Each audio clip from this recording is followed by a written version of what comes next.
Hello hi. ഇവർ തമ്മിൽ എന്താണ് ഇതിന് മാത്രം ശത്രുത എന്നുള്ള കാര്യം എനിക്ക് അറിഞ്ഞൂടാ. അങ്ങോട്ടും ഇങ്ങോട്ടും ഇപ്പം ഭയങ്കര ഉപദ്രവമായിട്ട് വന്നുകൊണ്ടിരിക്കുകയാണ്. ഒരാളുടെ പണി മൊത്തവും എൻ്റെ വീട്ടിൽ ഇങ്ങനെ ചെയ്തിട്ടിട്ടുണ്ട്. രണ്ടുപേരും കൂടെ ആയിട്ട് കളിച്ചുകൊണ്ടിരിക്കാൻ സമയമില്ല.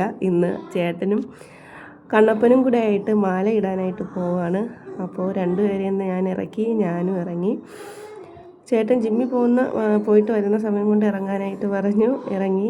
കഴിഞ്ഞ വീഡിയോയിൽ എൻ്റെ ചേച്ചിയാണ് സാരി സെലക്ട് ചെയ്ത മൂത്ത ചേച്ചി. അതുകൊണ്ട് എൻ്റെ പേര് നീ പറഞ്ഞില്ല എന്നും പറഞ്ഞ് അവൾ എനിക്ക് ഫേസ്ബുക്കിൽ കമൻറ്റ് ഇട്ടിട്ടുണ്ടായിരുന്നു. അതുകൊണ്ട് പറയാണ്, ഇത് അവൾ വാങ്ങിത്തന്ന ചുരിദാറാണ്. വാങ്ങിച്ച സമയത്ത് നല്ല ടൈറ്റായിരുന്നു. ഇപ്പം ഞാൻ ഉണങ്ങിയത് കാരണം നല്ല ലൂസായി. സ്റ്റിച്ച് ചെയ്തിട്ട് ഇട്ടുകൊണ്ട് പോകാനുള്ള സമയമില്ലാത്തത് കൊണ്ട് അതേപോലെ തന്നെ ഇറങ്ങിയായിരുന്നു. നേരെ ഞങ്ങൾ ചേട്ടനും മോനും കൂടെ ആയിട്ടുള്ള മാല വാങ്ങിക്കാനായിട്ട് പോയി. കടയിൽ പോയ സമയം എല്ലാം ഓരോന്ന് കണ്ടിങ്ങനെ പറഞ്ഞുകൊണ്ടേ ഇരുന്നു. ഇതാണ് ഞങ്ങളുടെ വടുവത്തൂർ ക്ഷേത്രം. ഞങ്ങളുടെ വീടിൻ്റെ തൊട്ടടുത്താണ് ഇരിക്കുന്നത്.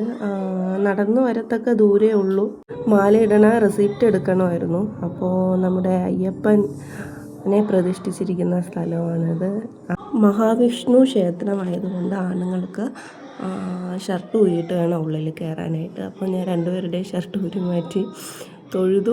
നേരെ പോറ്റിയോട് മാല ഇടണമെന്ന് പറഞ്ഞിട്ട് അയ്യപ്പൻ്റെ നടയിലോട്ട് വന്നു.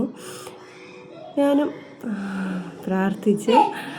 പിന്നെ പോറ്റി വന്നായിരുന്നു. പോറ്റി പൂജിച്ച് രണ്ടുപേർക്കും മാല ഇട്ട് കൊടുത്തു.